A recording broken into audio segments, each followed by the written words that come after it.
Chapter 7. Organized Planning. The Crystallization of Desire. Into Action. The sixth step toward riches. You have learned that everything man creates or acquires begins in the form of desire. That desire is taken on the first lap of its journey, from the abstract to the concrete, into the workshop of the imagination, where plans for its transition are created and organized. In Chapter 2, you were instructed to take 6 definite, practical steps, as your first move in translating the desire for money into its monetary equivalent. One of these steps is the formation of a definite, practical plan, or plans, through which this transformation may be made. You will now be instructed how to build plans which will be practical, viz. Ally yourself with a group of as many people as you may need for the creation and carrying out of your plan, or plans for the accumulation of money, making use of the mastermind principle described in a later chapter. Compliance with this instruction is absolutely essential.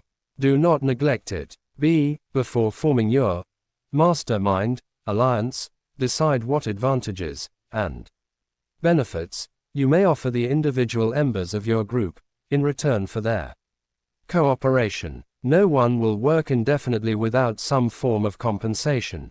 No intelligent person will either request or expect another to work without adequate compensation, although this may not always be in the form of money. Arrange to meet with the members of your mastermind group at least twice a week, and more often if possible, until you have jointly perfected the necessary plan, or plans for the accumulation of money. Maintain perfect harmony between yourself and every member of your mastermind group. If you fail to carry out this instruction to the letter, you may expect to meet with failure. The mastermind principle cannot obtain where perfect harmony does not prevail. Keep in mind these facts. First, you are engaged in an undertaking of major importance to you. To be sure of success, you must have plans which are faultless. Second, you must have the advantage of the experience, education, native ability and imagination of other minds. This is in harmony with the methods followed by every person who has accumulated a great fortune. No individual has sufficient experience, education, native ability, and knowledge to ensure the accumulation of a great fortune, without the cooperation of other people. Every plan you adopt, in your endeavor to accumulate wealth, should be the joint creation of yourself and every other member of your mastermind group. You may originate your own plans, either in whole or in part, but see that those plans are checked and approved by the members of your mastermind alliance. If the first plan which you adopt does not work successfully, replace it with a new plan. If this new plan fails to work, replace it, in turn with still another, and so on, until you find a plan which does work. Right here is the point at which the majority of men meet with failure, because of their lack of persistence in creating new plans to take the place of those which fail. The most intelligent man living cannot succeed in accumulating money nor in any other undertaking without plans which are practical and workable. Just keep this fact in mind, and remember when your plans fail, that temporary defeat is not permanent failure. It may only mean that your plans have not been sound. Build other plans. Start all over again. Thomas A. Edison failed 10,000 times before he perfected the incandescent electric light bulb. That is, he met with temporary defeat 10,000 times before his efforts were crowned with success. Temporary defeat should mean only one thing: the certain knowledge that there is something wrong with your plan. Millions of men go through life in misery and poverty because they lack a sound plan through which to accumulate a fortune. Henry Ford accumulated a fortune, not because of his superior mind, but because he adopted and followed a plan which proved to be sound. 1,000 men could be pointed out, each with a better education than Ford's, yet each of whom lives in poverty, because he does not possess the right plan for the accumulation of money. your achievement can be no greater than your plans are sound. That may seem to be an axiomatic statement, but it is true. Samuel Insull lost his fortune of over $100 million. The Insull fortune was built on plans which were sound. The business depression forced Mr. Insull to change his plans, and the change brought temporary defeat, because his new plans were not sound. Mr. Insull is now an old man. He may, consequently, accept failure instead of temporary defeat, but if his experience turns out to be failure, it will be for the reason that he lacks the fire of persistence to rebuild his plans.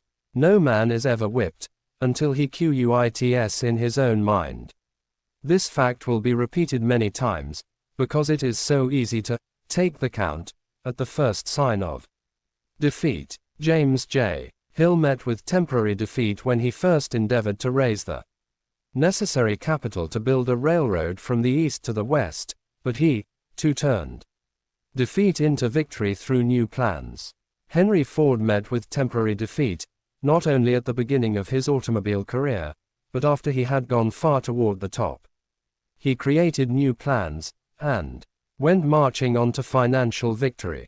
We see men who have accumulated great fortunes, but we often recognize only their triumph, overlooking the temporary defeats which they had to surmount before arriving. No follower of this philosophy can reasonably expect to accumulate a fortune without experiencing temporary defeat. When defeat comes, accept it as a signal that your plans are not sound. Rebuild those plans, and set sail once more toward your coveted goal. If you give up before your goal has been reached, you are a quitter. A quitter never wins and a winner never quits. Lift this sentence out, write it on a piece of paper in letters an inch high, and place it where you will see it every night before you go to sleep, and every morning before you go to work. When you begin to select members for your mastermind group, endeavor to select those who do not take defeat seriously. Some people foolishly believe that only money can make money. This is not true. Desire, transmuted into its monetary equivalent, through the principles laid down here, is the agency through which money is made. Money, of itself, is nothing but inert matter. It cannot move, think, or talk, but it can hear, when a man who desires it calls it to come. Planning the sale of services. The remainder of this chapter has been given over to a description of ways and means of marketing personal services. The information here conveyed will be of practical help to any person having any form of personal services to market, but it will be of priceless benefit to those who aspire to leadership in their chosen occupations. Intelligent planning is essential for success in any undertaking designed to accumulate riches. Here will be found detailed instructions to those who must begin the accumulation of riches by selling personal services. It should be encouraging to know that practically all the great fortunes began in the form of compensation for personal services, or from the sale of ideas. What else, except ideas and personal services, would one not possessed of property have to give in return for riches? Broadly speaking, there are two types of people in the world. One type is known as leaders, and the other as followers. Decide at the outset whether you intend to become a leader in your chosen calling, or remain a follower. The difference in compensation is vast. The follower cannot reasonably expect the compensation to which a leader is entitled, although many followers make the mistake of expecting such pay. It is no disgrace to be a follower. On the other hand, it is no credit to remain a follower. Most great leaders began in the capacity of followers. They became great leaders because they were intelligent followers. With few exceptions, the man who cannot follow a leader intelligently cannot become an efficient leader. The man who can follow a leader most efficiently is usually the man who develops into leadership most rapidly. An intelligent follower has many advantages, among them the opportunity to acquire knowledge from his leader. The major attributes of leadership. The following are important factors of leadership. 1. Unwavering courage based upon knowledge of self, and of one's occupation. No follower wishes to be dominated by a leader who lacks self-confidence and courage. No intelligent follower will be dominated by such a leader very long. 2. Self-control. The man who cannot control himself, can never control others. Self-control sets a mighty example for one's followers, which the more intelligent will emulate. 3. A keen sense of justice. Without a sense of fairness and justice, no leader can command and retain the respect of his followers. 4. Definiteness of decision. The man who wavers in his decisions, shows that he is not sure of himself. He cannot lead others successfully. 5. Definiteness of plans. The successful leader must plan his work, and work his plan. A leader who moves by guesswork, without practical, definite plans, is comparable to a ship without a rudder. Sooner or later he will land on the rocks. 6. The habit of doing more than paid for. One of the penalties of leadership is the necessity of willingness, upon the part of the leader, to do more than he requires of his followers. 7. A pleasing personality. No slovenly, careless person can become a successful leader. Leadership calls for respect. Followers will not respect a leader who does not grade high on all of the factors of a pleasing personality. 8. Sympathy and understanding. The successful leader must be in sympathy with his followers. Moreover, he must understand them and their problems. 9. Mastery of detail. Successful leadership calls for mastery of details of the leader's position. 10. Willingness to assume full responsibility. The successful leader must be willing to assume responsibility for the mistakes and the shortcomings of his followers. If he tries to shift this responsibility, he will not remain the leader.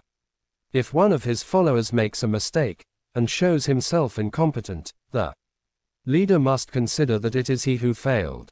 11. Cooperation. The successful leader must understand and apply the principle of cooperative effort and be able to induce his followers to do the same. Leadership calls for power, and power calls for cooperation.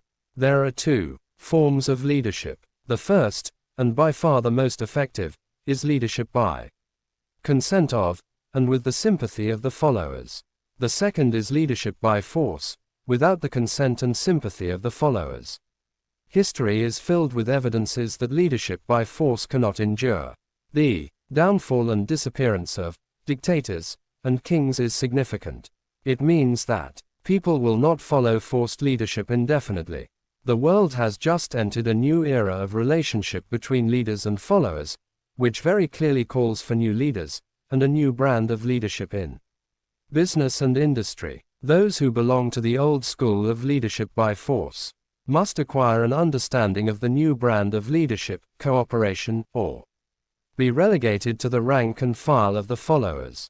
There is no other way out for them. The relationship of employer and employee, or of leader and follower, in the future, will be one of mutual cooperation, based upon an equitable division of the profits of business. In the future, the relationship of employer and employee will be more like a partnership than it has been in the past. Napoleon, Kaiser Wilhelm of Germany, the Tsar of Russia, and the King of Spain were examples of leadership by force. Their leadership passed without much difficulty. One might point to the prototypes of these ex-leaders among the business, financial, and labor leaders of America who have been dethroned or slated to go. Leadership by consent of the followers is the only brand which can endure. Men may follow the forced leadership temporarily, but they will not do so willingly. The new brand of leadership will embrace the 11 factors of leadership described in this chapter, as well as some other factors. The man who makes these the basis of his leadership will find abundant opportunity to lead in any walk of life. The Depression was prolonged, largely, because the world lacked leadership of the new brand. At the end of the Depression, the demand for leaders who are competent to apply the new methods of leadership has greatly exceeded the supply. Some of the old type of leaders will reform and adapt themselves to the new brand of leadership, but generally speaking, the world will have to look for new timber for its leadership. This necessity may be your opportunity. The 10 major causes of failure in leadership. We come now to the major faults of leaders who fail, because it is just as essential to know what not to do as it is to know what to do. 1. Inability to organize details. Efficient leadership calls for ability to organize and to master details. No genuine leader is ever too busy to do anything which may be required of him in his capacity as leader. When a man, whether he is a leader or follower, admits that he is too busy to change his plans or to give attention to any emergency, he admits his inefficiency. The successful leader must be the master of all details connected with his position.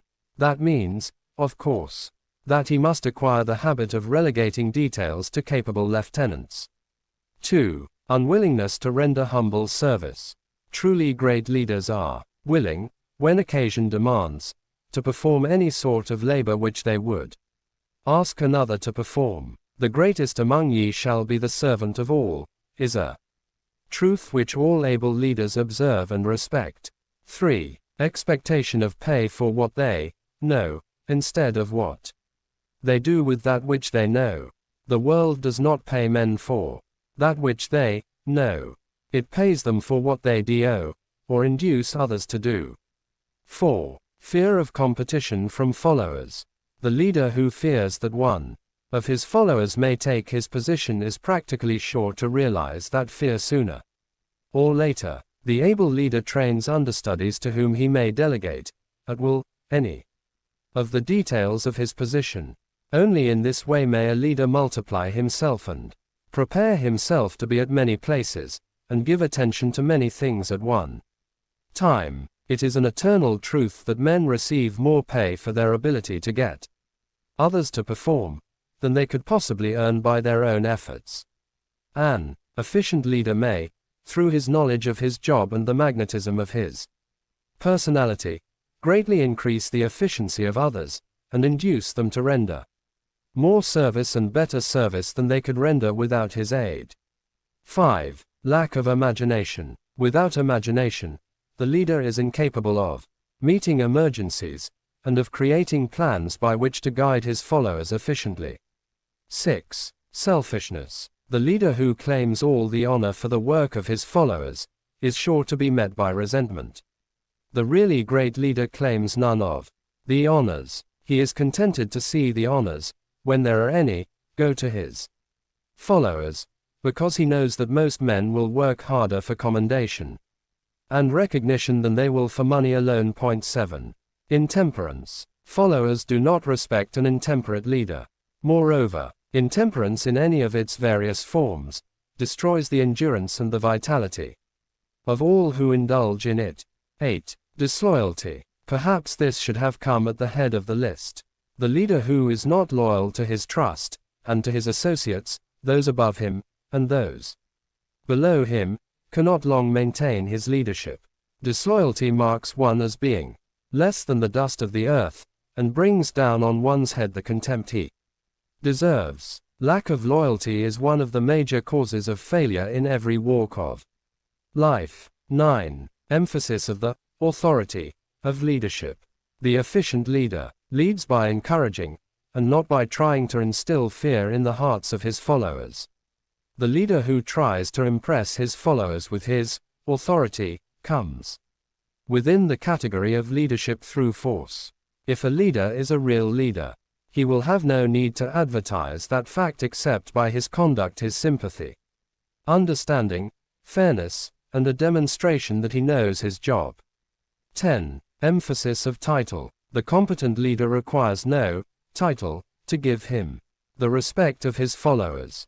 The man who makes too much over his title generally has little else to emphasize. The doors to the office of the real leader are open to all who wish to enter, and his working quarters are free from formality or ostentation. These are among the more common of the causes of failure in leadership. Any one of these faults is sufficient to induce failure. Study the list carefully if you aspire to leadership, and make sure that you are free of these faults.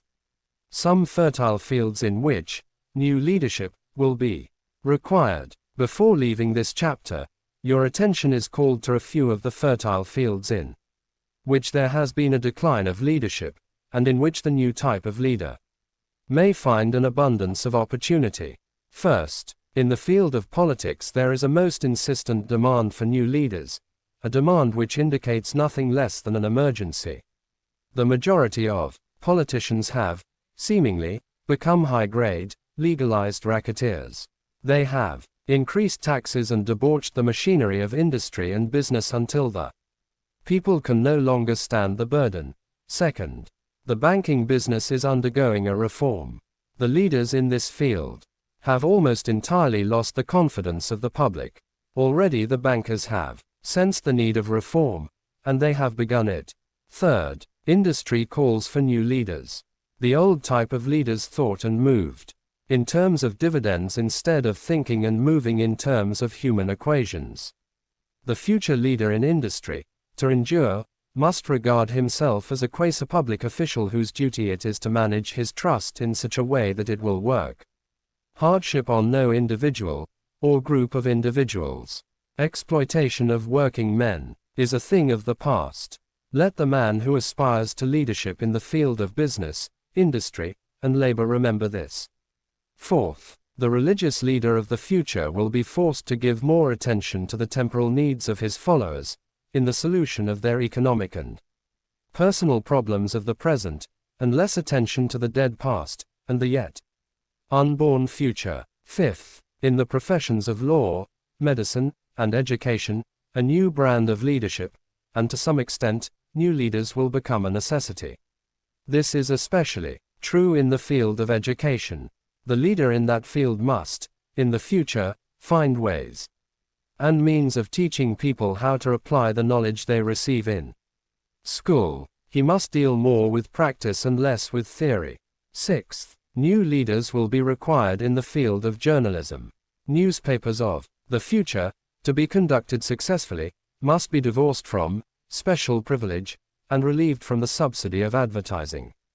They must cease to be organs of propaganda for the interests which patronize their advertising columns. The type of newspaper which publishes scandal and lewd pictures will eventually go the way of all forces which debauch the human mind.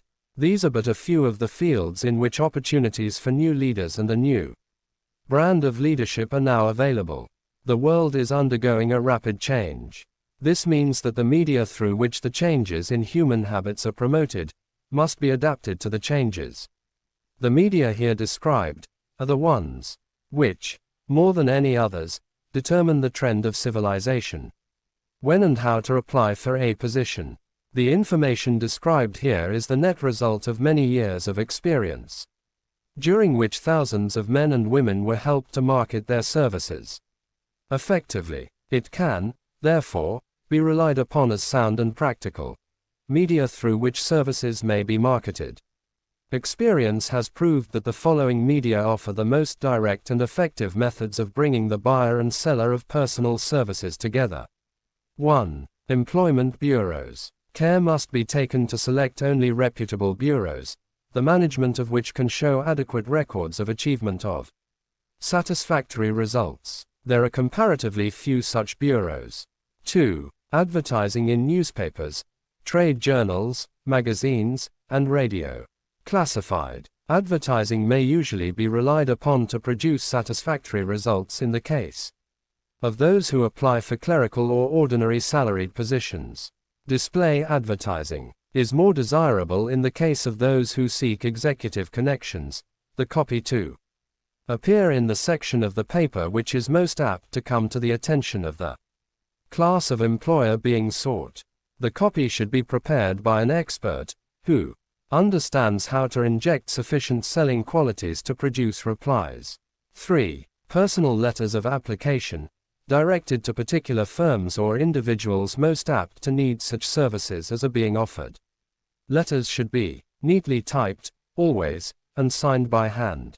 With the letter, should be sent a complete, brief, or outline of the applicant's qualifications. Both the letter of application and the brief of experience or qualifications should be prepared by an expert. See instructions as to information to be supplied. 4. Application through personal acquaintances. When possible, the applicant should endeavor to approach prospective employers through some mutual acquaintance. This method of approach is particularly advantageous in the case of those who seek executive connections and do not wish to appear to be peddling themselves. 5. Application in person. In some instances, it may be more effective if the applicant offers personally his services to prospective employers, in which event a complete written statement of qualifications for the position should be presented, for the reason that prospective employers often wish to discuss with associates one's record. Information to be supplied in a written brief. This brief should be prepared as carefully as a lawyer would prepare the brief of a case to be tried in court. Unless the applicant is experienced in the preparation of such briefs, an expert should be consulted, and his services enlisted for this purpose. Successful merchants employ men and women who understand the art and the psychology of advertising to present the merits of their merchandise. 1. Who has personal services for sale should do the same. The following information should appear in the brief. 1. Education. State briefly, but definitely, what schooling you have had, and in what subjects you specialized in school, giving the reasons for that specialization. 2. Experience. If you have had experience in connection with positions similar to the one you seek, describe it fully, state names and addresses of former employers. Be sure to bring out clearly any special experience you may have had which would equip you to fill the position you seek. 3. References. Practically every business firm desires to know all about the previous records, antecedents, etc., of prospective employees who seek positions of responsibility. Attach to your brief photostatic copies of letters from a. Former employers, b. Teachers under whom you studied, c. Prominent people whose judgment may be relied upon. 4. Photograph of self. Attach to your brief a recent, unmounted photograph of yourself. 5. Apply for a specific position. Avoid application for a position without describing exactly what particular position you seek. Never apply for just a position. That indicates you lack specialized qualifications. 6. State your qualifications for the particular position for which you apply. Give full details as to the reason you believe you are qualified for the particular position you seek. This is the application. It will determine, more than anything else, what consideration you receive. 7. Offer to go to work on probation. In the majority of instances, if you are determined to have the position for which you apply, it will be most effective if you offer to work for a week, or a month, or for a sufficient length of time to enable your prospective employer to judge your value without pay. This may appear to be a radical suggestion, but experience has proved that it seldom fails to win at least a trial. If you are sure of your qualifications, a trial is all you need. Incidentally, such an offer indicates that you have confidence in your ability to fill the position you seek. It is most convincing. If your offer is accepted, and you make good, more than likely you will be paid for your probation period. Make clear the fact that your offer is based upon a. Your confidence in your ability to fill the position.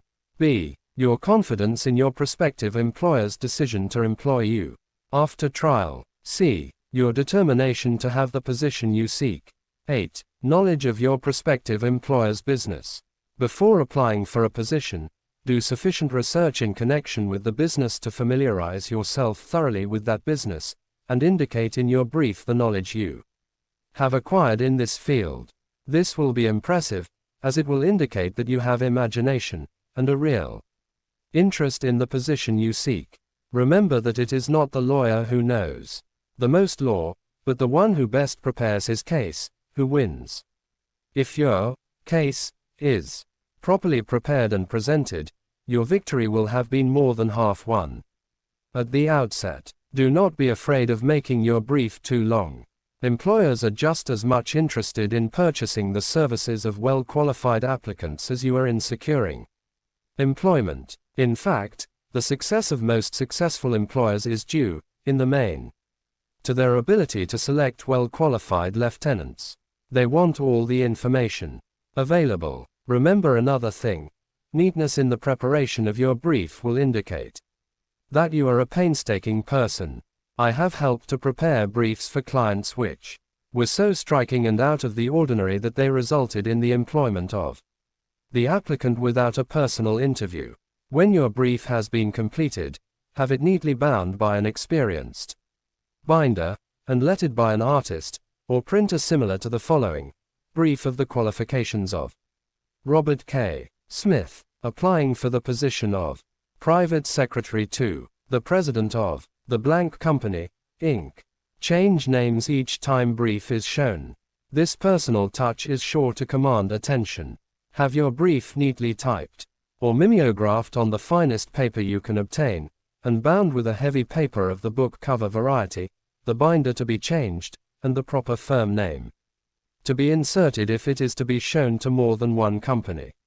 Your photograph should be pasted on one of the pages of your brief. Follow these instructions to the letter, improving upon them wherever your imagination suggests. Successful salesmen groom themselves with care. They understand that first impressions are lasting. Your brief is your salesman. Give it a good suit of clothes, so it will stand out in bold contrast to anything your prospective employer ever saw. In the way of an application for a position, if the position you seek is worth having, it is worth going after with care. Moreover, if you sell yourself to an employer in a manner that impresses him with your individuality, you probably will receive more money for your services from the very start than you would if you applied for employment in the usual conventional way. If you seek employment through an advertising agency or an employment agency, have the agent use copies of your brief in marketing your services. This will help to gain preference for you, both with the agent and the prospective employers. How to get the exact position you desire. Everyone enjoys doing the kind of work for which he is best suited. An artist loves to work with paints, a craftsman with his hands, a writer loves to write.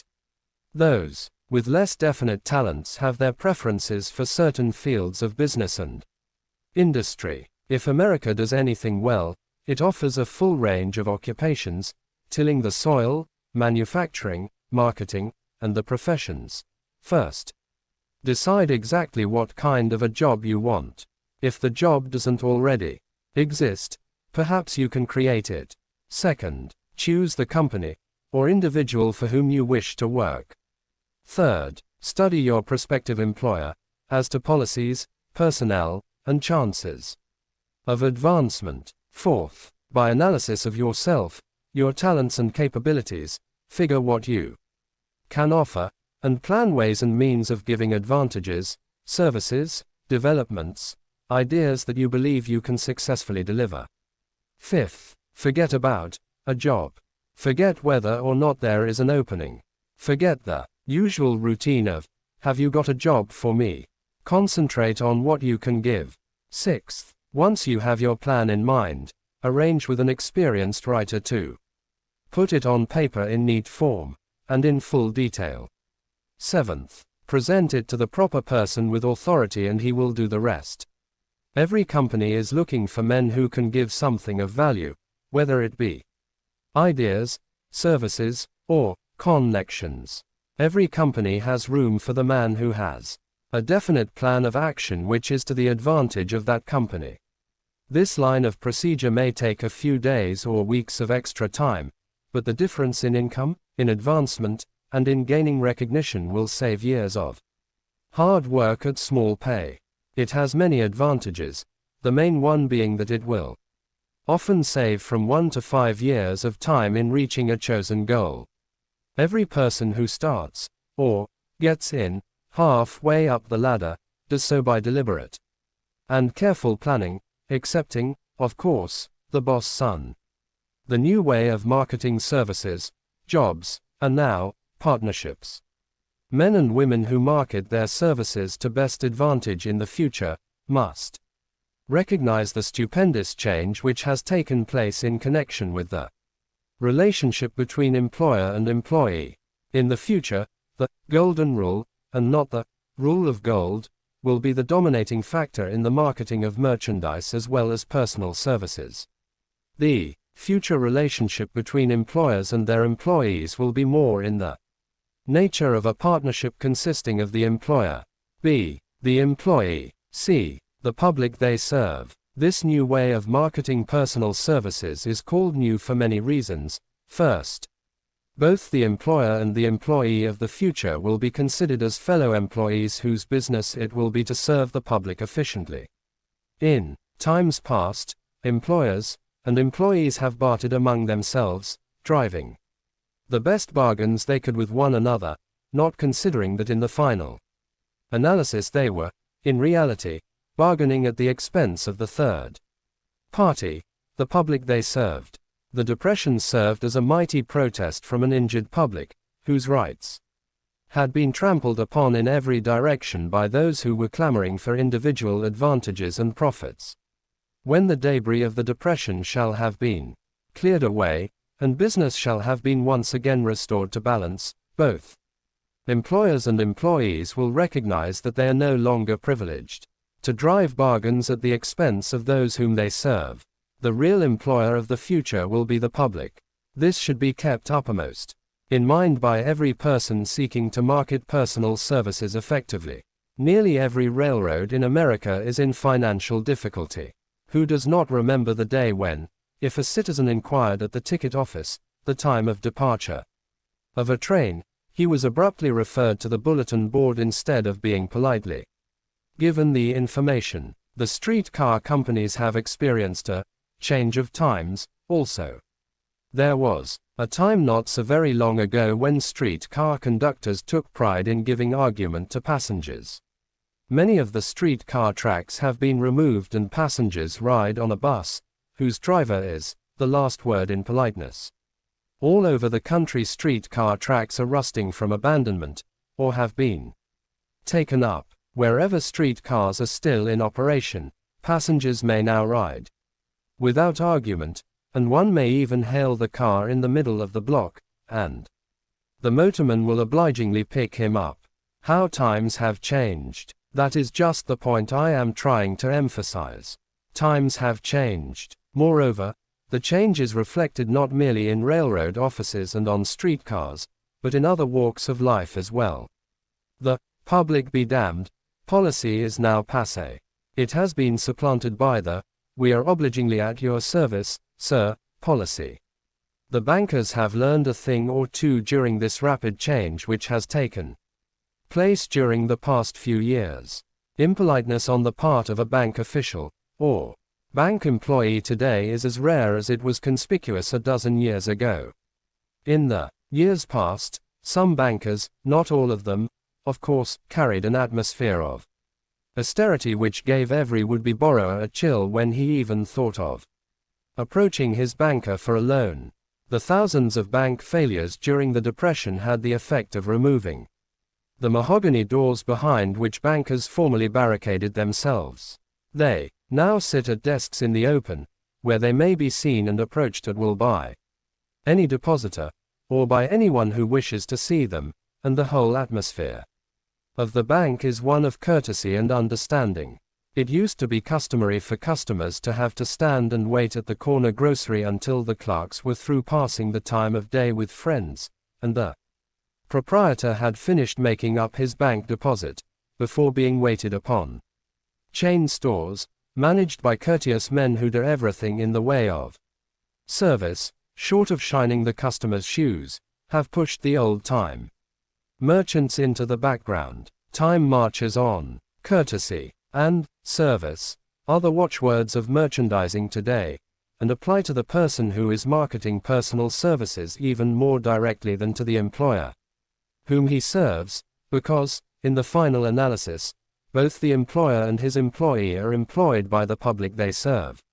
If they fail to serve well, they pay by the loss of their privilege of serving. We can all remember the time when the gas meter reader pounded on the door. Hard enough to break the panels. When the door was opened, he pushed his way in, uninvited, with a scowl on his face which plainly said, "What the hell did you keep me waiting for?" All that has undergone a change. The meter man now conducts himself as a gentleman who is delighted to be at your service, sir. Before the gas companies learned that their scowling meter men were accumulating liabilities never to be cleared away, the polite salesman of oil burners came along and did a land office business. During the Depression, I spent several months in the anthracite coal region of Pennsylvania, studying conditions which all but destroyed the coal industry. Among several very significant discoveries was the fact that greed on the part of operators and their employees was the chief cause of the loss of business for the operators, and loss of jobs for the miners, through the pressure of a group of overzealous labor leaders, representing the employees, and the greed for profits on the part of the operators. The anthracite business suddenly dwindled. The coal operators and their employees drove sharp bargains with one another, adding the cost of the bargaining to the price of the coal, until, finally, they discovered they had built up a wonderful business for the manufacturers of oil-burning outfits and the producers of crude oil. The wages of sin is death. Many have read this in the Bible, but few have discovered its meaning. Now, and for several years, the entire world has been listening by force to a sermon which might well be called, "Whatsoever a man soweth, that shall he also reap." Nothing as widespread and effective as the Depression could possibly be just a coincidence. Behind the Depression was a cause. Nothing ever happens without a cause. In the main, the cause of the Depression is traceable directly to the worldwide habit of trying to reap without sowing. This should not be mistaken to mean that the Depression represents a crop which the world is being forced to reap without having sown. The trouble is that the world sowed the wrong sort of seed. Any farmer knows he cannot sow the seed of thistles and reap a harvest of grain. Beginning at the outbreak of the World War, the people of the world began to sow the seed of service inadequate in both quality and quantity. Nearly everyone was engaged in the pastime of trying to get without giving. These illustrations are brought to the attention of those who have personal services to market, to show that we are where we are, and what we are, because of our own conduct. If there is a principle of cause and effect, which controls business, finance, and transportation, this same principle controls individuals and determines their economic status. What is your QQS rating? The causes of success in marketing services effectively and permanently have been clearly described. Unless those causes are studied, analyzed, understood and applied, no man can market his services effectively and permanently. Every person must be his own salesman of personal services. The quality and the quantity of service rendered, and the spirit in which it is rendered, determine to a large extent the price and the duration of employment.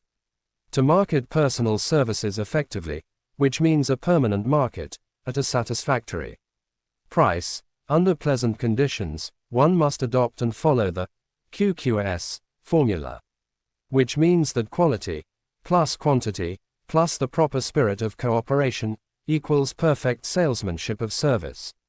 Remember the QQS formula, but do more, apply it as a habit. Let us analyze the formula to make sure we understand exactly what it means.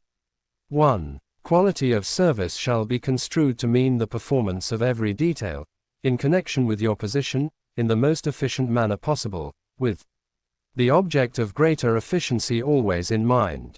2. Quantity of service shall be understood to mean the habit of rendering all the service of which you are capable, at all times, with the purpose of increasing the amount of service rendered as greater skill is developed through practice and experience. Emphasis is again placed on the word habit.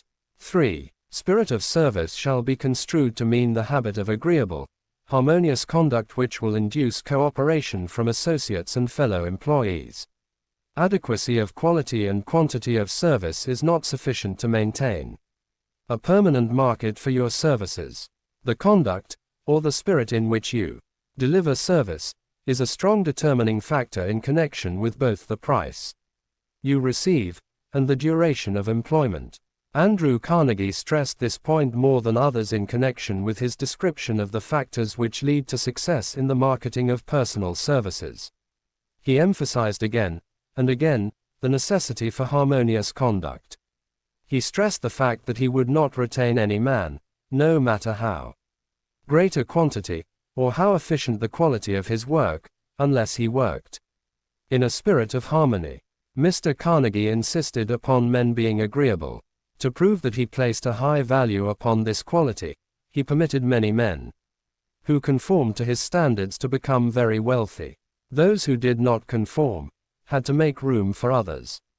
The importance of a pleasing personality has been stressed, because it is a factor which enables one to render service in the proper spirit. If one has a personality which pleases, and renders service in a spirit of harmony, these assets often make up for deficiencies in both the quality and the quantity of service one renders. Nothing, however, can be successfully substituted for pleasing conduct, the capital value of your services. The person whose income is derived entirely from the sale of personal services is no less a merchant than the man who sells commodities, and it might well be added, such a person is subject to exactly the same rules of conduct as the merchant who sells merchandise. This has been emphasized, because the majority of people who live by the sale of personal services make the mistake of considering themselves free from the rules of conduct, and the responsibilities attached to those who are engaged in marketing commodities. The new way of marketing services has practically forced both employer and employee into partnership alliances, through which both take into consideration the rights of the third party, the public they serve. The day of the go-getter has passed. He has been supplanted by the go-giver. High-pressure methods in business finally blew the lid off. There will never be the need to put the lid back on, because, in the future, business will be conducted by methods that will require no pressure. The actual capital value of your brains may be determined by the amount of income you can produce by marketing your services. A fair estimate of the capital value of your services may be made by multiplying your annual income by 16 2/3, as it is reasonable to estimate that your annual income represents 6% of your capital value. Money rents for 6% per annum. Money is worth no more than brains. It is often worth much less. Competent brains, if effectively marketed, represent a much more desirable form of capital than that which is required to conduct a business dealing in commodities.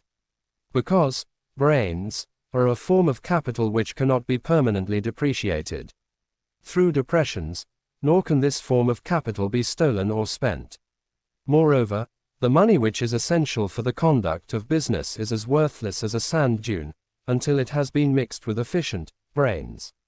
The 30 major causes of failure. How many of these are holding you back? Life's greatest tragedy consists of men and women who earnestly try and fail. The tragedy lies in the overwhelmingly large majority of people who fail, as compared to the few who succeed. I have had the privilege of analyzing several thousand men and women, 98% of whom were classed as failures. There is something radically wrong with a civilization and a system of education which permit 98% of the people to go through life as failures. But I did not write this book for the purpose of moralizing on the rights and wrongs of the world.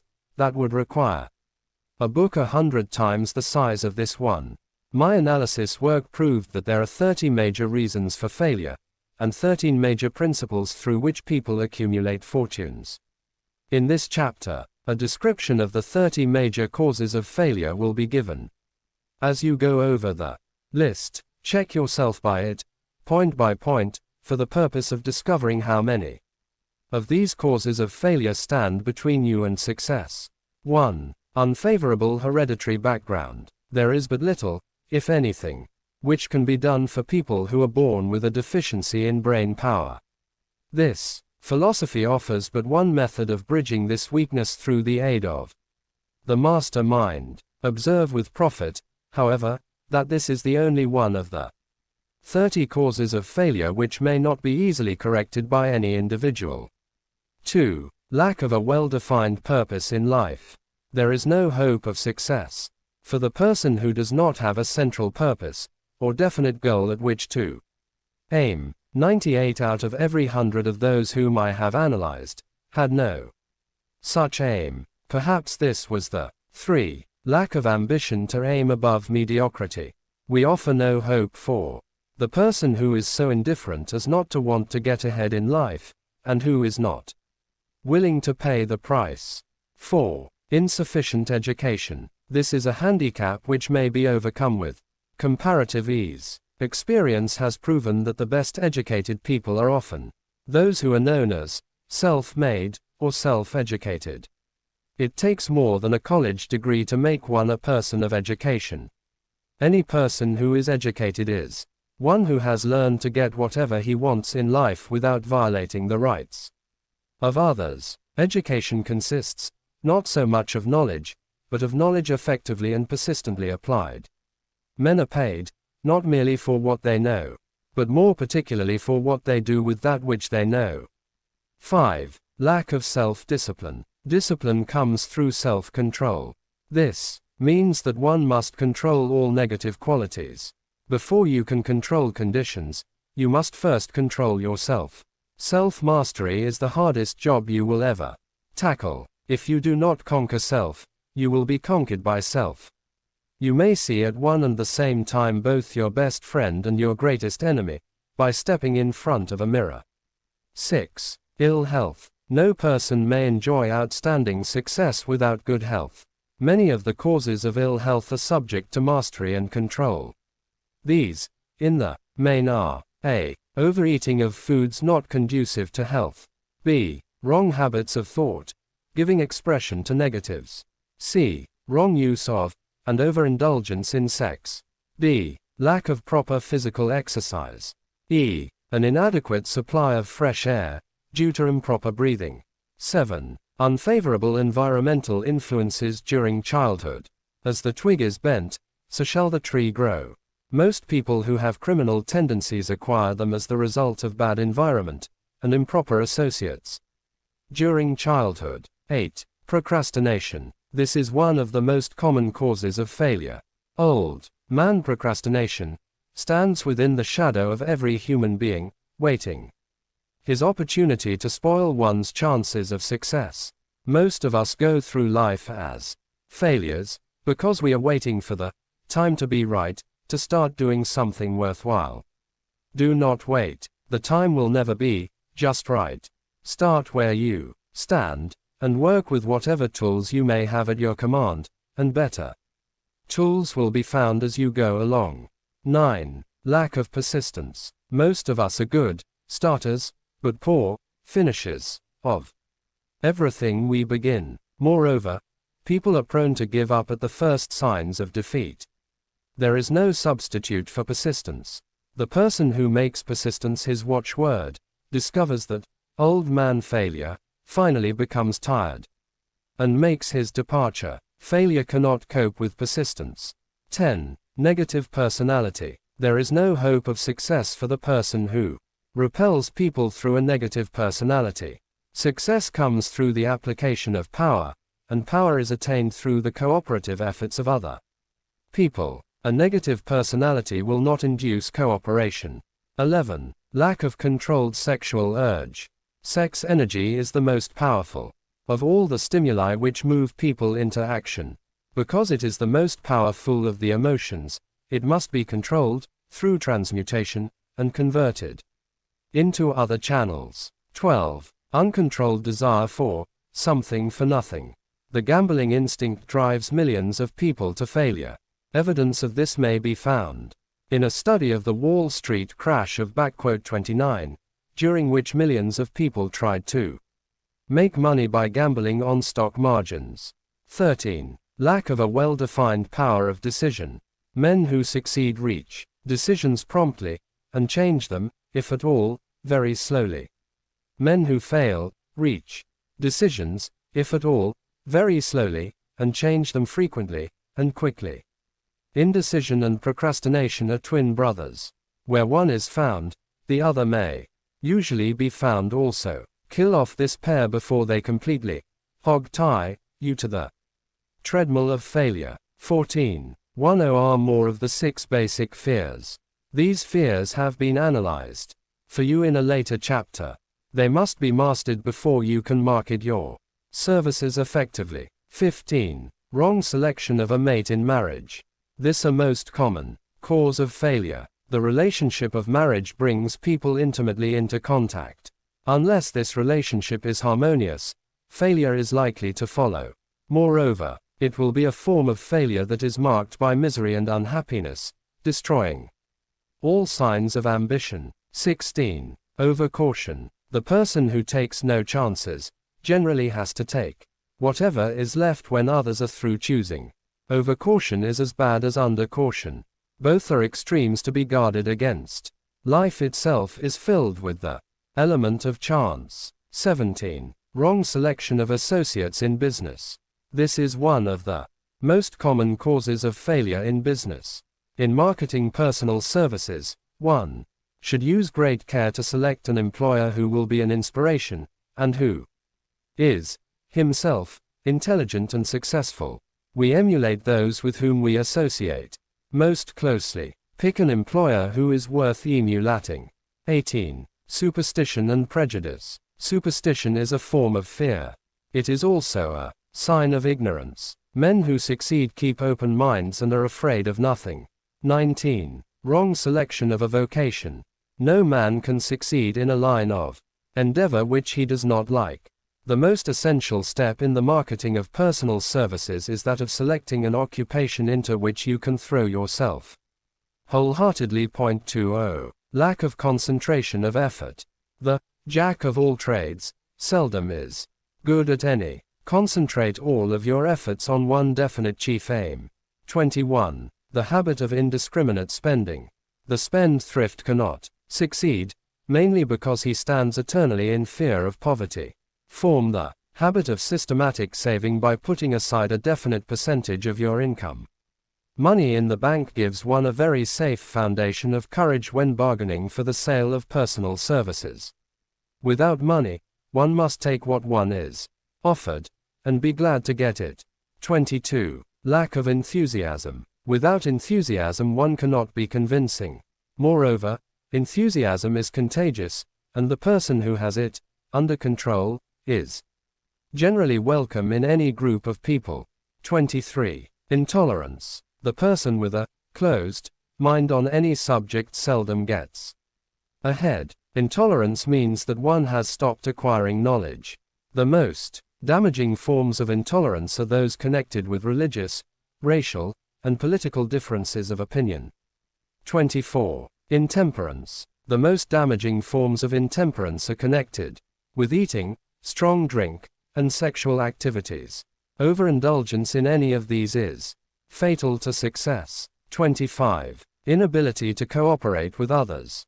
More people lose their positions and the big opportunities in life because of this fault than for all other reasons combined. It is a fault which no well-informed businessman or leader will tolerate. 26. Possession of power that was not acquired through self-effort. Sons and daughters of wealthy men, and others who inherit money which they did not earn.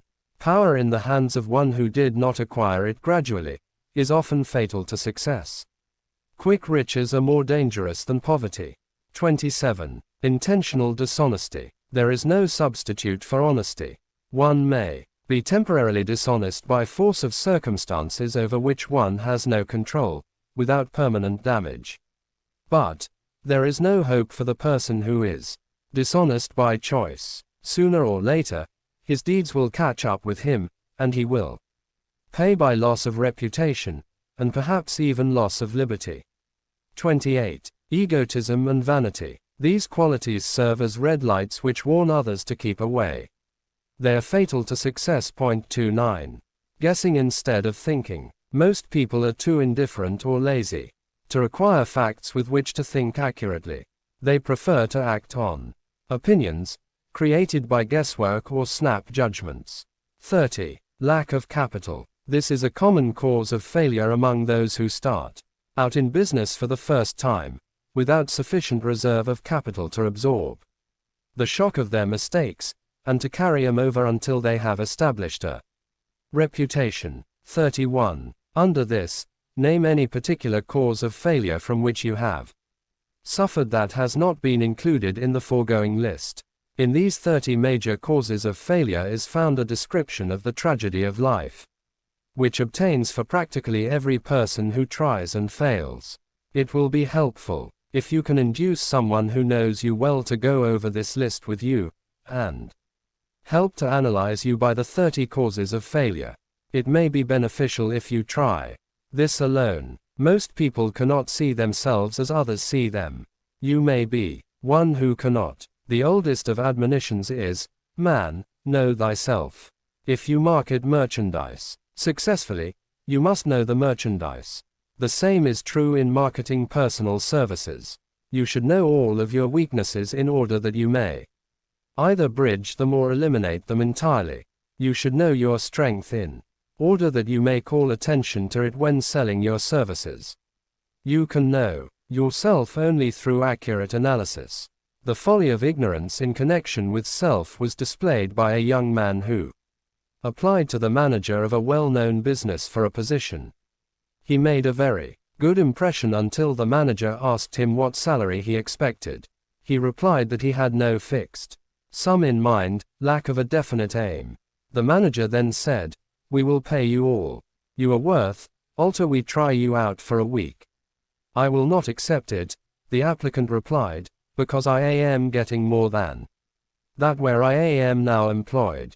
Before you even start to negotiate for a readjustment of your salary in your present position, or to seek employment elsewhere, be sure that you are worth more than you now receive.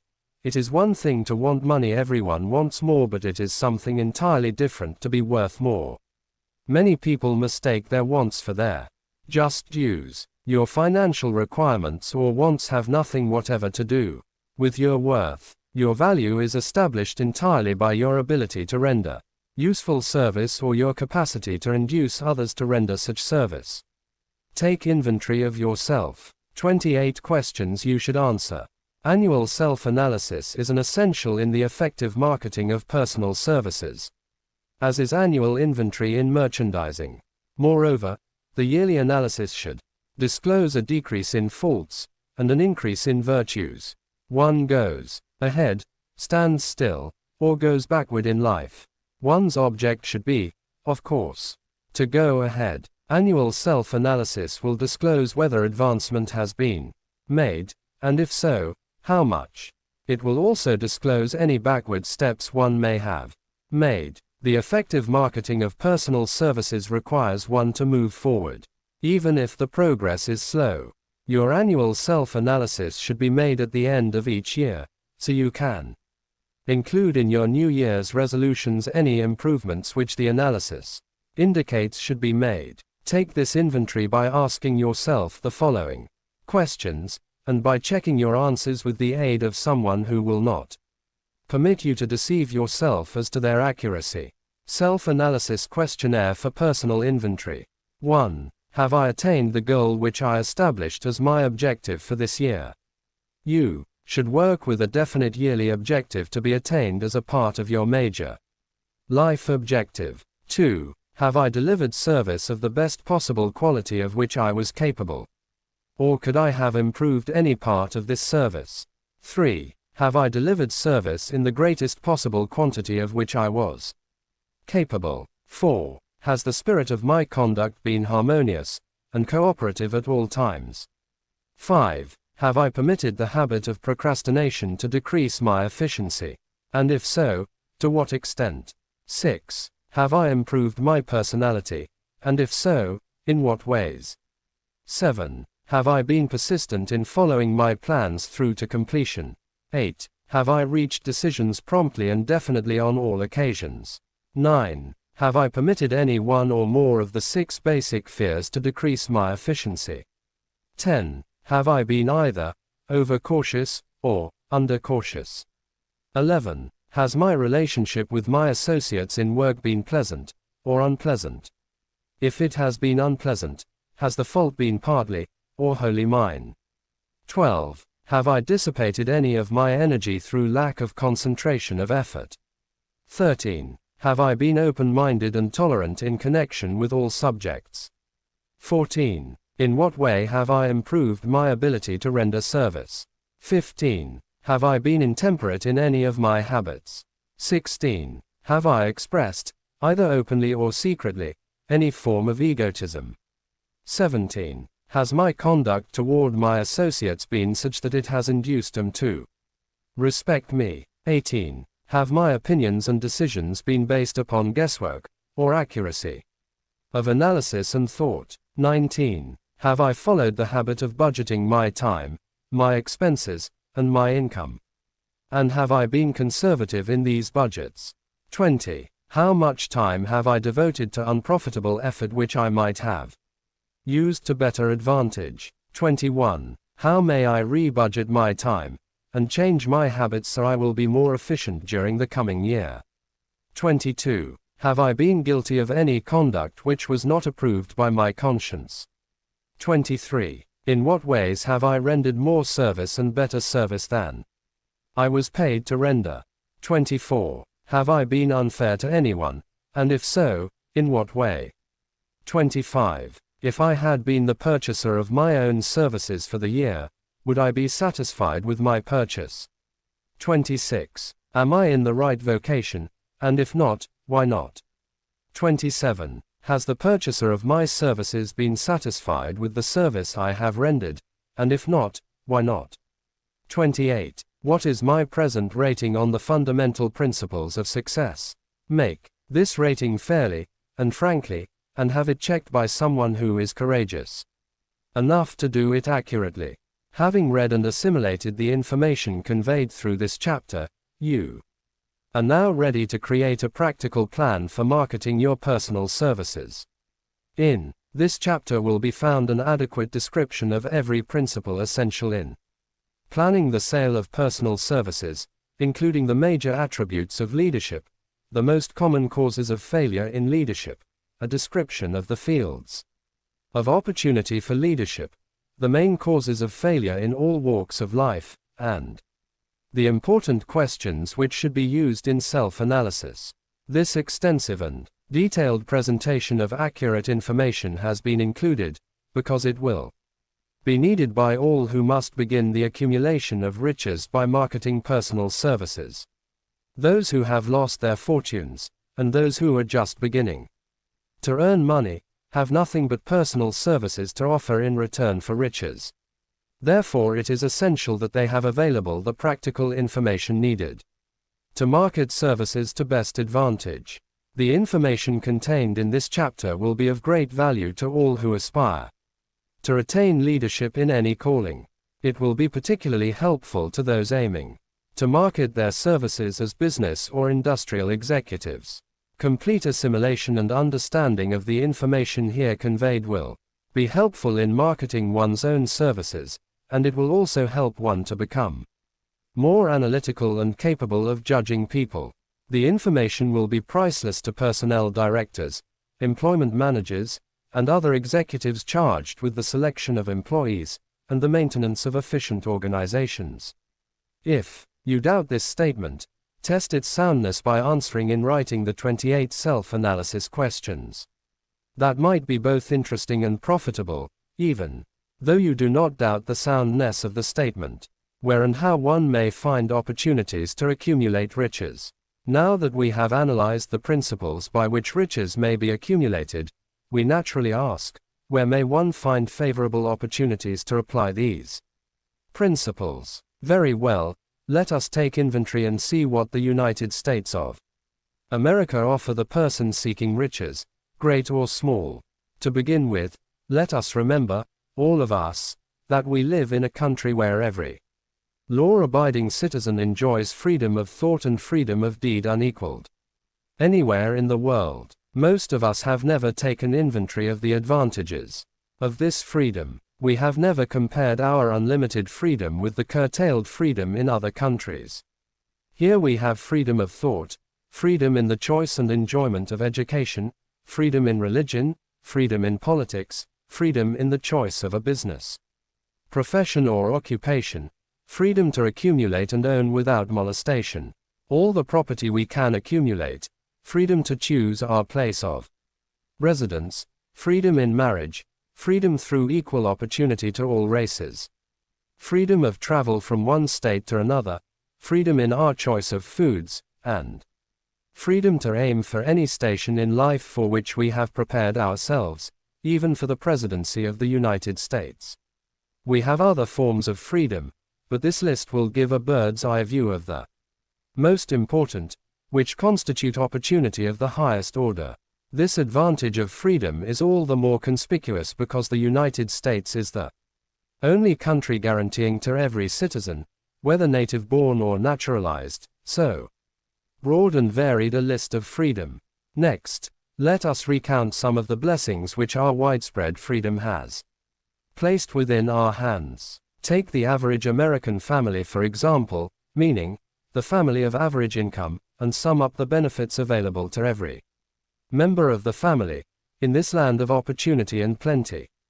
A. Food. Next to freedom of thought and deed comes food, clothing, and shelter, the three basic necessities of life. Because of our universal freedom, the average American family has available, at its very door, the choicest selection of food to be found anywhere in the world, and at prices within its financial range. A family of two, living in the heart of Times Square district of New York City, far removed from the source of production of foods, took careful inventory of the cost of a simple breakfast, with this astonishing result. Articles of food. Cost at the breakfast table. Grapefruit juice, from Florida. 02. Rippled wheat breakfast food, Kansas farm. 02. Tea, from China. 02. Bananas, from South America. 02 1/2. Toasted bread, from Kansas farm. 01. Fresh country eggs, from Utah, 0.07. Sugar, from Cuba, or Utah, 0.001/2. Butter and cream, from New England, 0.03. Grand total, 0.20. It is not very difficult to obtain food in a country where two people can have breakfast consisting of all they want or need for a dime apiece. Observe that this simple breakfast was gathered, by some strange form of magic, from China, South America, Utah, Kansas and the New England states, and delivered on the breakfast table, ready for consumption, in the very heart of the most crowded city in America, at a cost well within the means of the most humble laborer. The cost included all federal, state and city taxes. Here is a fact the politicians did not mention when they were crying out to the voters to throw their opponents out of office because the people were being taxed to death. B. Shelter. This family lives in a comfortable apartment, heated by steam, lighted with electricity, with gas for cooking, all for $65 a month. In a smaller city, or a more sparsely settled part of New York City, the same apartment could be had for as low as $20 a month. The toast they had for breakfast in the food estimate was toasted on an electric toaster, which cost but a few dollars. The apartment is cleaned with a vacuum sweeper that is run by electricity. Hot and cold water is available, at all times, in the kitchen and the bathroom. The food is kept cool in a refrigerator that is run by electricity. The wife curls her hair, washes her clothes and irons them with easily operated electrical equipment, on power obtained by sticking a plug in the wall.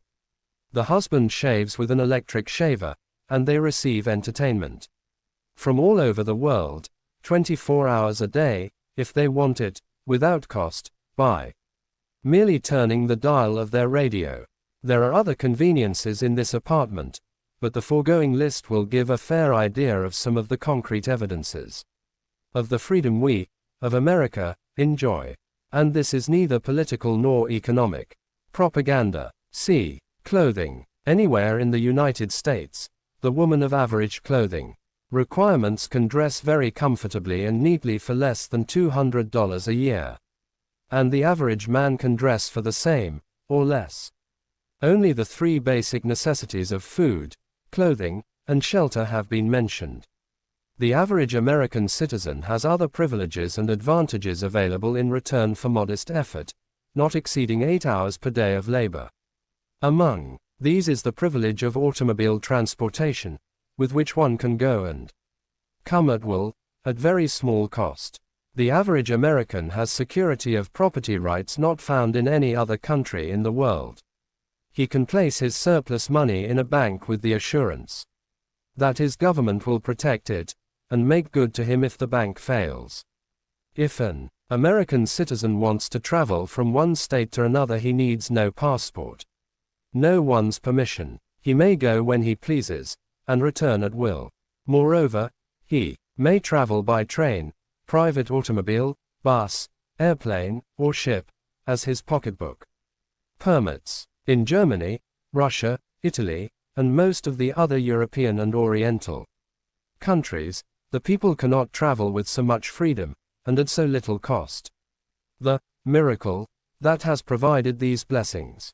We often hear politicians proclaiming the freedom of America when they solicit votes, but seldom do they take the time or devote sufficient effort to the analysis of the source or nature of this freedom. Having no axe to grind, no grudge to express, no ulterior motives to be carried out, I have the privilege of going into a frank analysis of that mysterious, abstract, greatly misunderstood something, which gives to every citizen of America more blessings, more opportunities to accumulate wealth, more freedom of every nature, than may be found in any other country. I have the right to analyze the source and nature of this unseen power, because I know, and have known for more than a quarter of a century, many of the men who organized that power, and many who are now responsible for its maintenance. The name of this mysterious benefactor of mankind is capital. Capital consists not alone of money, but more particularly of highly organized, intelligent groups of men who plan ways and means of using money efficiently for the good of the public, and profitably to themselves. These groups consist of scientists, educators, chemists, inventors, business analysts, publicity men, transportation experts, accountants, lawyers, doctors, and both men and women who have highly specialized knowledge in all fields of industry and business. They pioneer, experiment, and blaze trails in new fields of endeavor. They support colleges, hospitals, public schools, build good roads, publish newspapers, pay most of the cost of government, and take care of the multitudinous detail essential to human progress. Stated briefly, the capitalists are the brains of civilization, because they supply the entire fabric of which all education, enlightenment and human progress consists. Money, without brains, always is dangerous. Properly used, it is the most important essential of civilization. The simple breakfast here described could not have been delivered to the New York family at a dime each, or at any other price, if organized capital had not provided the machinery, the ships, the railroads, and the huge armies of trained men to operate them. Some slight idea of the importance of organized capital may be had by trying to imagine yourself burdened with the responsibility of collecting, without the aid of capital, and delivering to the New York City family, the simple breakfast described. To supply the tea, you would have to make a trip to China or India, both a very long way from America. Unless you are an excellent swimmer, you would become rather tired before making the round trip. Then, too, another problem would confront you. What would you use for money, even if you had the physical endurance to swim the ocean? To supply the sugar, you would have to take another long swim to Cuba, or a long walk to the sugar beet section of Utah. But even then, you might come back without the sugar, because organized effort and money are necessary to produce sugar, to say nothing of what is required to refine, transport, and deliver it to the breakfast table anywhere in the United States. The eggs, you could deliver easily enough from the barnyards near New York City, but you would have a very long walk to Florida and return, before you could serve the 2 glasses of grapefruit juice. You would have another long walk, to Kansas, or one of the other wheat-growing states, when you went after the 4 slices of wheat bread. The rippled wheat biscuits would have to be omitted from the menu, because they would not be available except through the labor of a trained organization of men and suitable machinery, all of which call for capital. While resting, you could take off for another little swim down to South America, where you would pick up a couple of bananas, and on your return, you could take a short walk to the nearest farm having a dairy and pick up some butter and cream. Then your New York City family would be ready to sit down and enjoy breakfast, and you could collect your 2 dimes for your labor. Seems absurd, doesn't it? Well, the procedure described would be the only possible way these simple items of food could be delivered to the heart of New York City, if we had no capitalistic system. The sum of money required for the building and maintenance of the railroads and steamships used in the delivery of that simple breakfast is so huge that it staggers one's imagination. It runs into hundreds of millions of dollars, not to mention the armies of trained employees required to man the ships and trains. But transportation is only a part of the requirements of modern civilization in capitalistic America. Before there can be anything to haul, something must be grown from the ground, or manufactured and prepared for market. This calls for more millions of dollars for equipment, machinery, boxing, marketing, and for the wages of millions of men and women. Steamships and railroads do not spring up from the earth and function automatically. They come in response to the call of civilization, through the labor and ingenuity and organizing ability of men who have imagination, faith, enthusiasm, decision, persistence. These men are known as capitalists. They are motivated by the desire to build, construct, achieve, render useful service, earn profits and accumulate riches. And, because they render service, without which there would be no civilization, they put themselves in the way of great riches. Just to keep the record simple and understandable, I will add that these capitalists are the self-same men of whom most of us have heard soapbox orators speak. They are the same men to whom radicals, racketeers, dishonest politicians, and grafting labor leaders refer as the predatory interests, or Wall Street. I am not attempting to present a brief for or against any group of men or any system of economics. I am not attempting to condemn collective bargaining when I refer to grafting labor leaders, nor do I aim to give a clean bill of health to all individuals known as capitalists. The purpose of this book, a purpose to which I have faithfully devoted over a quarter of a century, is to present to all who want the knowledge, the most dependable philosophy through which individuals may accumulate riches in whatever amounts they desire. I have here analyzed the economic advantages of the capitalistic system for the twofold purpose of showing 1. That all who seek riches must recognize and adapt themselves to the system that controls all approaches to fortunes, large or small, and 2. To present the side of the picture opposite to that being shown by politicians and demagogues who deliberately becloud the issues they bring up, by referring to organized capital as if it was something poisonous. This is a capitalistic country. It was developed through the use of capital, and we who claim the right to partake of the blessings of freedom and opportunity, we who seek to accumulate riches here, may as well know that neither riches nor opportunity would be available to us if organized capital had not provided these benefits. For more than 20 years it has been a somewhat popular and growing pastime for radicals, self-seeking politicians, racketeers, crooked labor leaders, and on occasion religious leaders, to take pot shots at Wall Street, the money changes, and big business.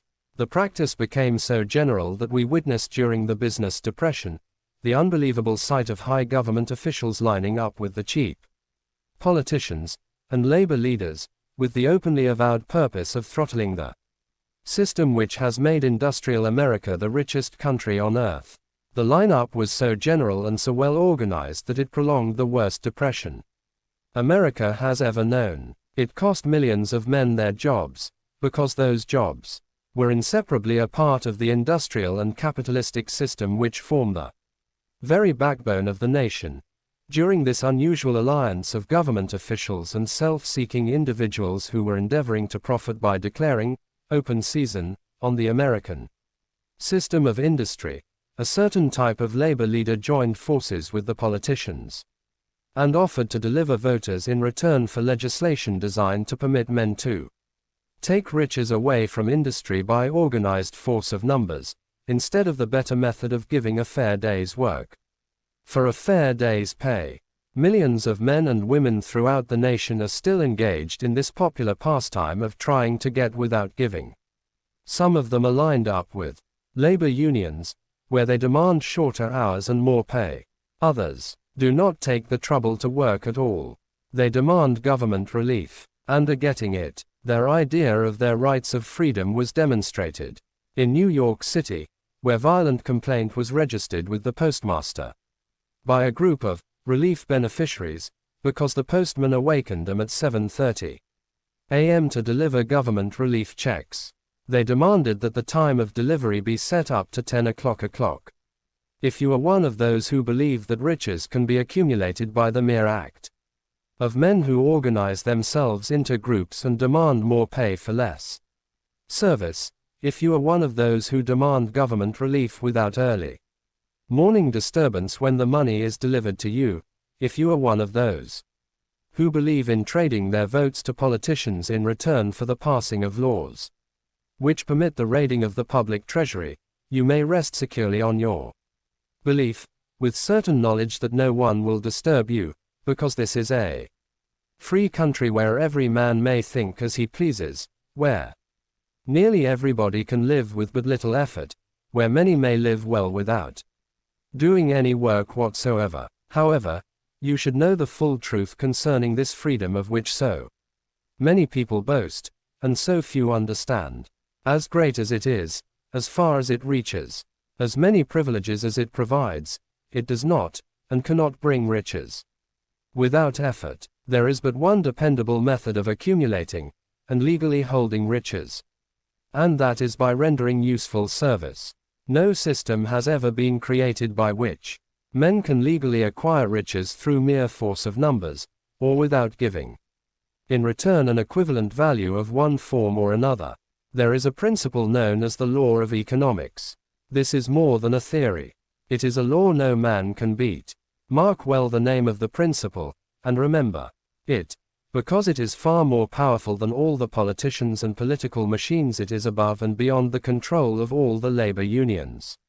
It cannot be swayed, nor influenced nor bribed by racketeers or self-appointed leaders in any calling. Moreover, it has an all-seeing eye, and a perfect system of bookkeeping, in which it keeps an accurate account of the transactions of every human being engaged in the business of trying to get without giving. Sooner or later, its auditors come around, look over the records of individuals both great and small, and demand an accounting. Wall Street, big business, capital predatory interests, or whatever name you choose to give the system which has given us American freedom, represents a group of men who understand, respect, and adapt themselves to this powerful law of economics. Their financial continuation depends upon their respecting the law. Most people living in America like this country, its capitalistic system. And all, I must confess I know of no better country, where one may find greater opportunities to accumulate riches. Judging by their acts and deeds, there are some in this country who do not like it. That, of course, is their privilege.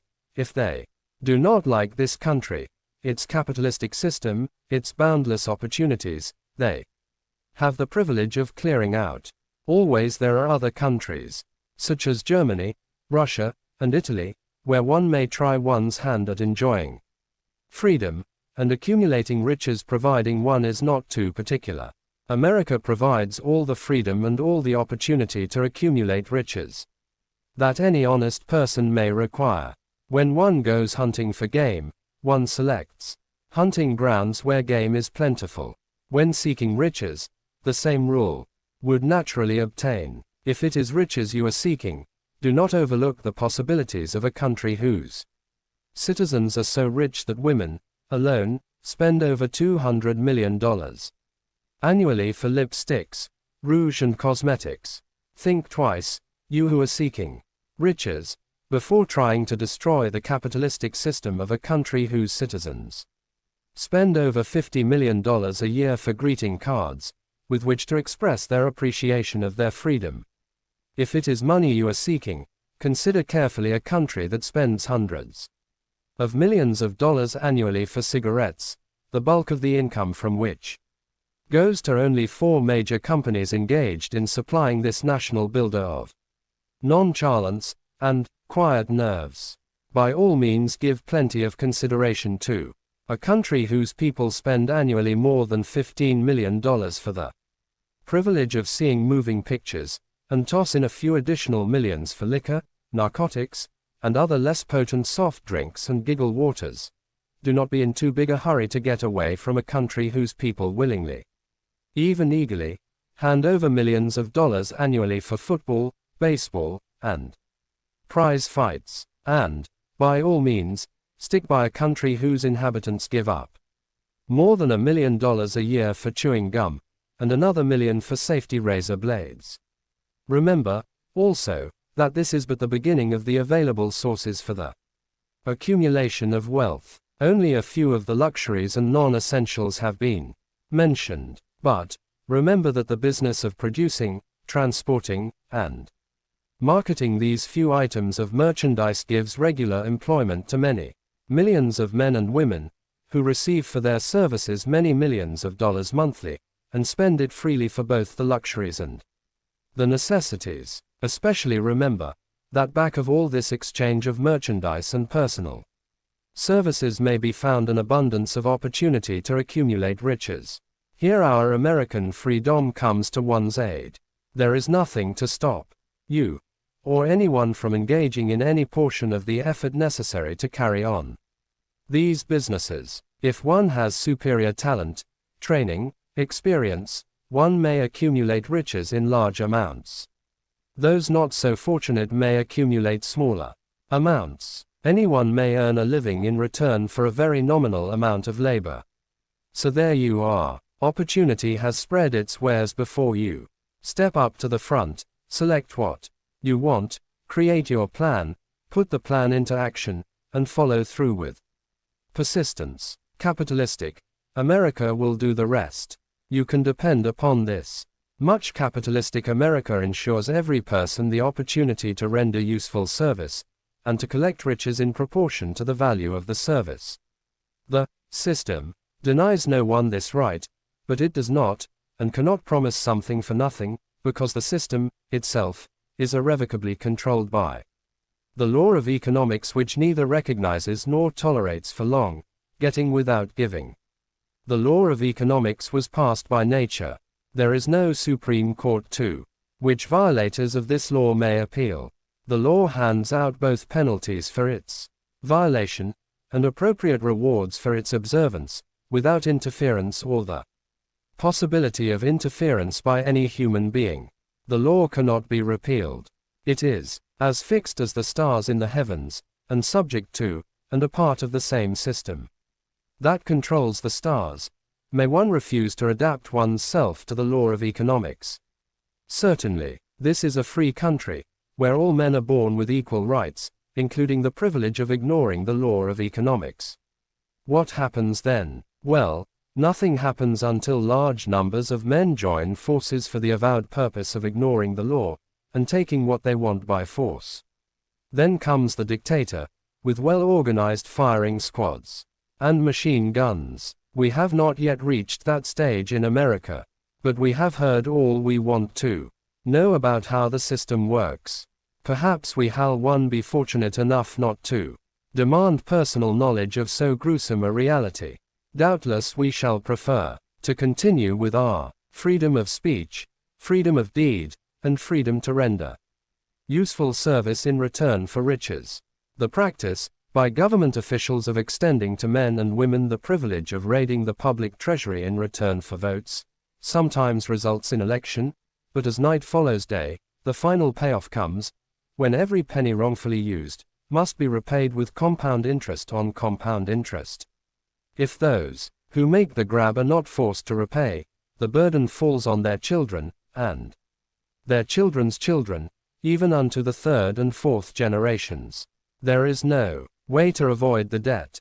Men can, and sometimes do, form themselves into groups, for the purpose of crowding wages up, and working hours down. There is a point beyond which they cannot go. It is the point at which the law of economics steps in, and the sheriff gets both the employer and the employees. For 6 years, from 1929 to 1935, the people of America, both rich and poor, barely missed seeing the old man economics hand over to the sheriff all the businesses, and industries and banks. It was not a pretty sight. It did not increase our respect for mob psychology, through which men cast reason to the winds and start trying to get without giving. We who went through those 6 discouraging years, when fear was in the saddle, and faith was on the ground, cannot forget how ruthlessly the law of economics exacted its toll from both rich and poor, weak and strong, old and young. We shall not wish to go through another such experience. These observations are not founded upon short-time experience. They are the result of 25 years of careful analysis of the methods of both the most successful and the most unsuccessful men America has known.